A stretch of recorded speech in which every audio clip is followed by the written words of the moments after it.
What are we here for? Freedom! Freedom! Freedom! Freedom! What's going on, Waterloo? Or people from Kitchener, I don't know. I'm from Oakville. I was the candidate for Oakville for the PPC, and I will be again. I just want to say yesterday was amazing in Toronto. 20,000 people maybe, so huge. And look at this, Waterloo, amazing too. You guys are a huge base here too, it's awesome. So lots of freedom fighters. When I was younger, I wanted to be a journalist, and I decided that rather than reporting on issues, I want to actually make change. That's what I wanted to be a part of. So that's what inspired me to get into politics and be a part of this movement too. So I think it's very important, especially the direction where Canada's headed right now. And it's nice to see more Canadians waking up and abandoning the big two that we've had for 150 years. Back and forth, back and forth. You want to get corruption out of government, you need to vote them out, and you put a new group in that is not corrupt, and we have integrity, we have heart, and we care about Canadians, we care about families, we care about kids, we care about our future, we care about our economy. That's why it's so important about these truckers. Something called NAFTA or USMCA. So it's January, what Trudeau's doing, starving families out. What Biden's doing in the US too, terrible. We need change everywhere. So this is a North American problem, it's a world problem actually.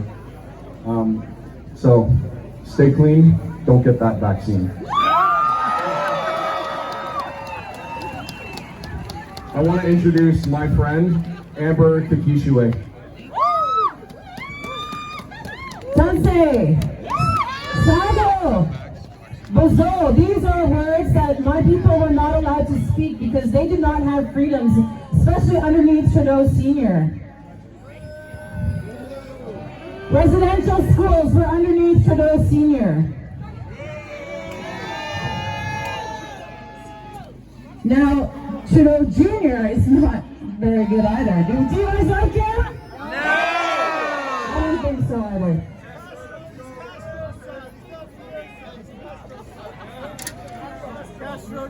My story is that I am a 60 scoop survivor. I was taken from an Indigenous family in forced assimilation to live in a white family in the process of losing my culture.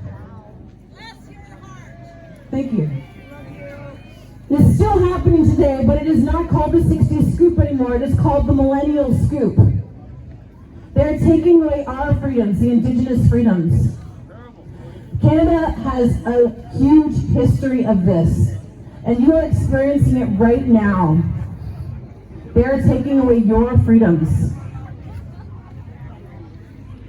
Will you stand for it? Will you let this happen to you?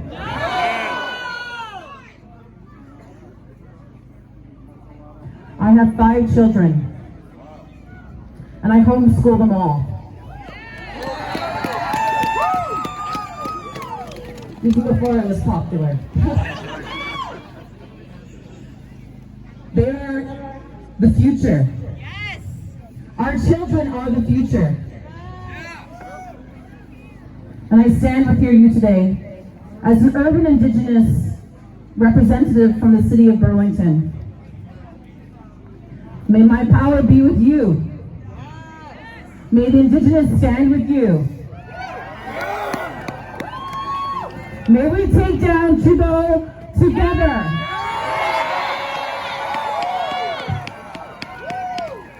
Oh.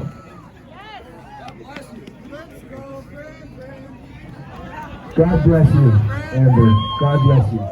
I just want to say that I've had the honor to get to know Randy, and he is one of the very few genuine freedom-fighting politicians that is not part of the sludge and the slime that has taken us to where we are today. Come on up, Randy.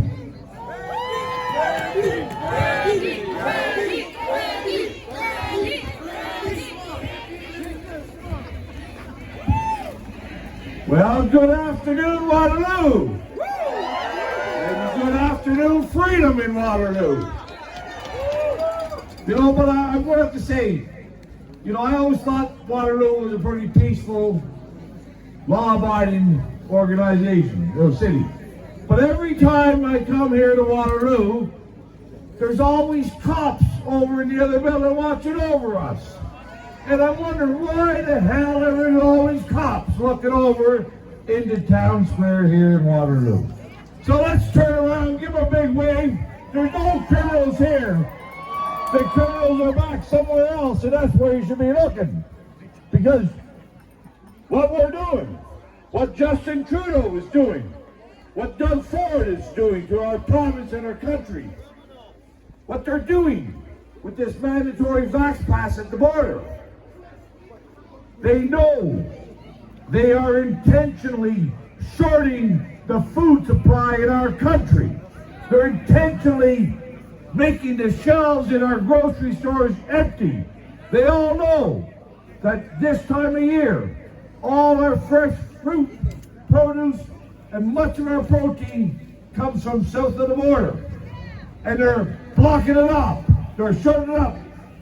Justin Trudeau is a terrorist, and Doug Ford is his accomplice.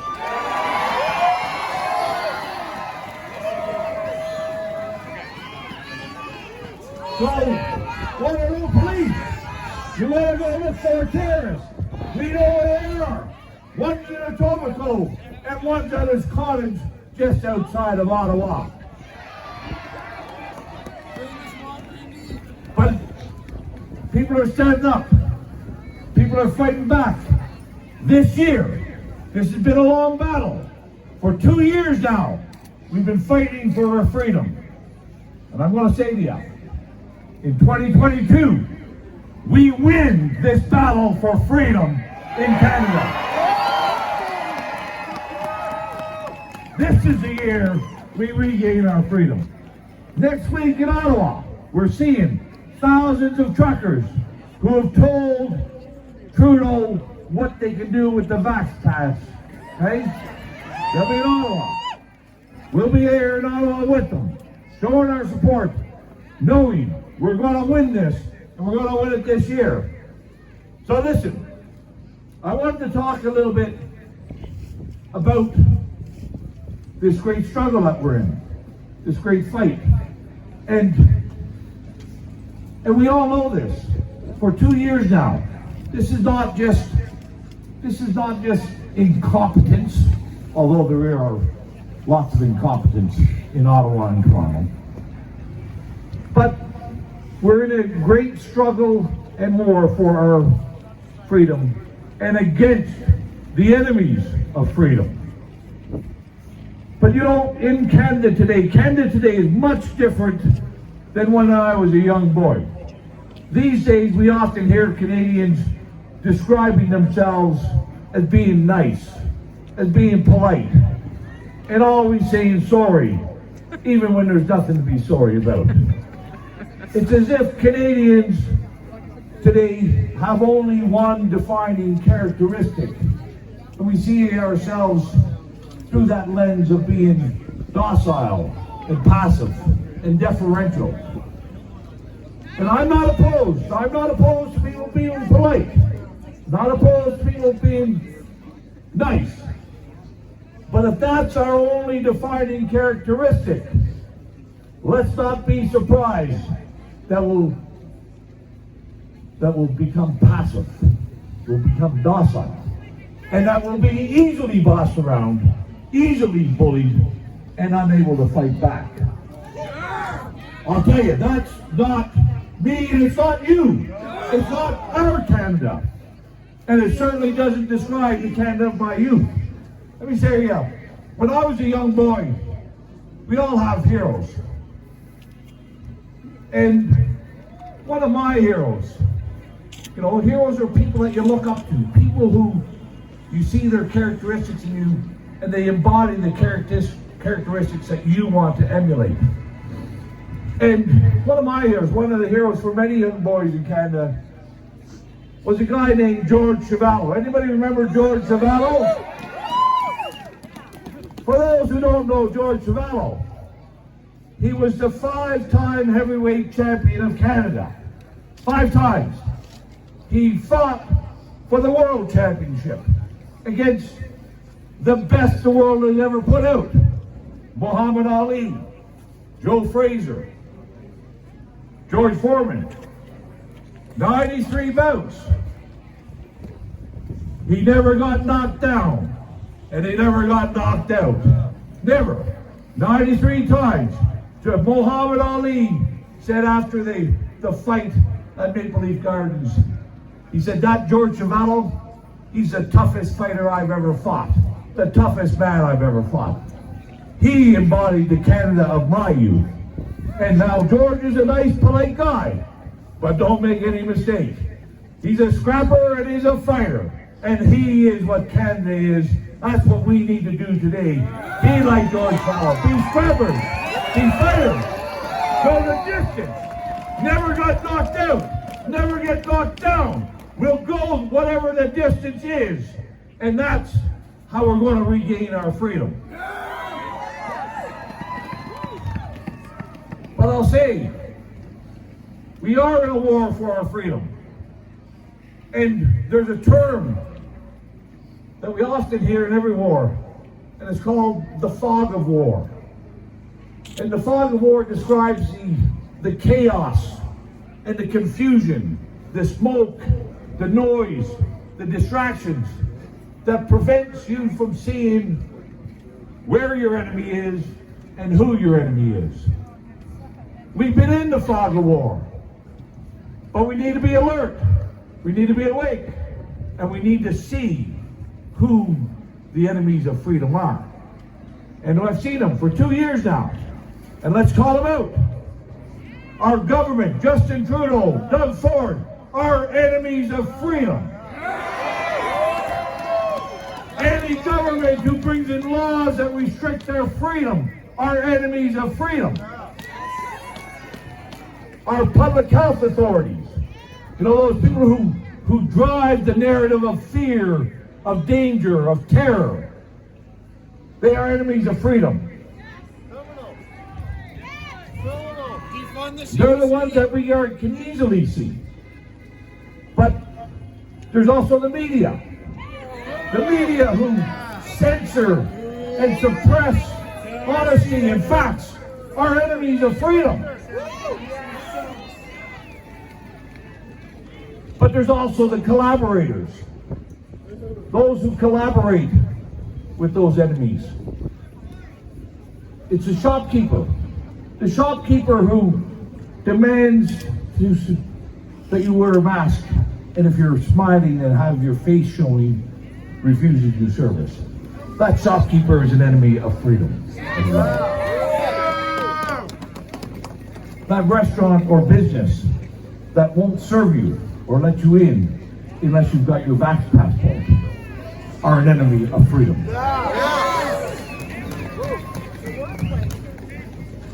Your boss, your job, your employer, your labor union, who demands you inject some unknown substance into you to have your job and get collective paycheck, they are enemies of freedom.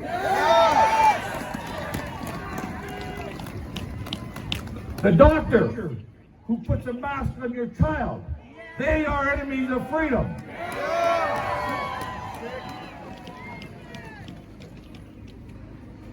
And then there's the profiteers. There's many of them. Big Pharma, Pfizer, Moderna, Big Tech. Those who are profiting from fear are enemies of freedom. Lock them up, and that's right. Lock them up! Lock them up! Lock them up! Lock them up! Lock them up! Lock them up! Lock them up! Lock them up! Lock them up! So, but there's others. And there's others who sow dissension and division within our movement of freedom. And I call them the grifters of freedom. The grifters who want to take their own fame and gain over and above freedom. Be careful of those grifters of freedom as well. They're enemies of freedom. And let me say to you, those are our enemies. They're not our friends, no matter what they pose as. And if we want to regain our freedom, and we will do it this year, we have to be like that young fella named George. We need to go the distance. We need to get into the ring. No matter what the distance is, no matter how many rounds we gotta go. We're not gonna get knocked out. We're not gonna get knocked down. We're gonna fight for our faith, our freedom, our families, and we will win against the enemies of freedom.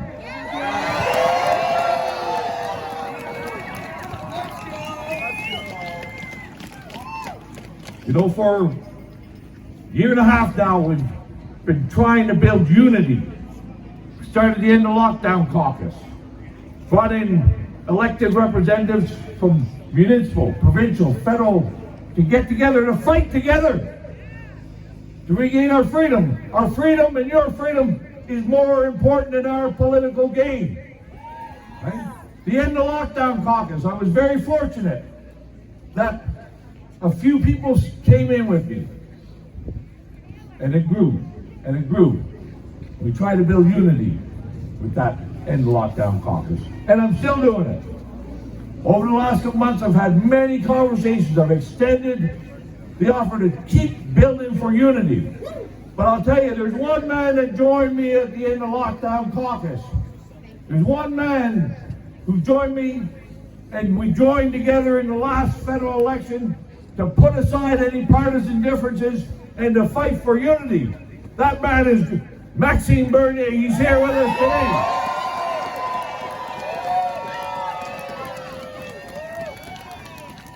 Maxime and I and many others are going to keep fighting. And you know, Max is going to go the distance, and he's not going to get knocked out or knocked down as well. He's going to be there this year when we get our freedom back in this country. Thank you.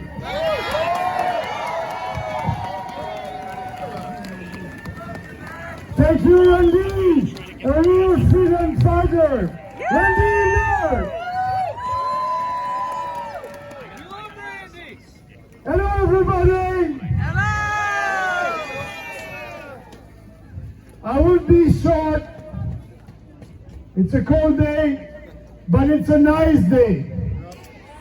Like Randy said,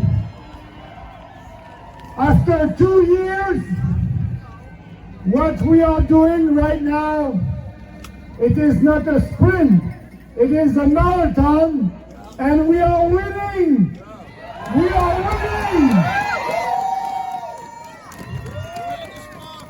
We are winning because I believe it is the time to fact check what these establishment politicians told us in the beginning of that pandemic. And you know, it was all lies. 2 weeks to flatten the curve, it was a lie. When they told us when 75% of the population will be vaccinated, we will gain back our freedom. That was another lie. They told us, you know, if you have 2 shots, that will be it. You have a very good protection for a long time. And now they're pushing the 4th shot and the 5th one. That must end. That must end. That doesn't work. So now I believe that more and more people understand that they were lying to us, that they manipulated the numbers. They did everything to promote the fear, their propaganda, the censorship. That was not our country the last 2 years, and we want to be in Canada in a free country, and we are saying no, and no.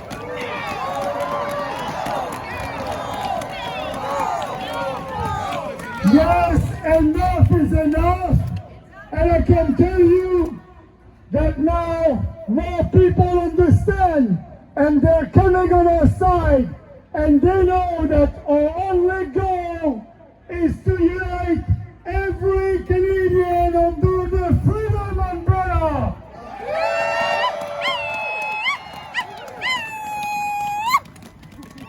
Yes, and this week that will be a tough week for us Canadians.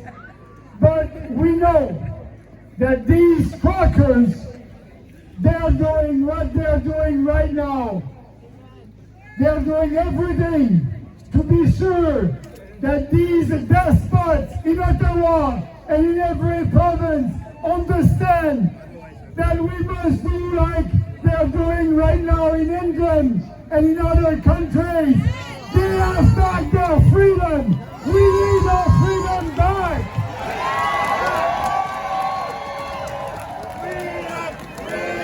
Freedom! Freedom! Freedom!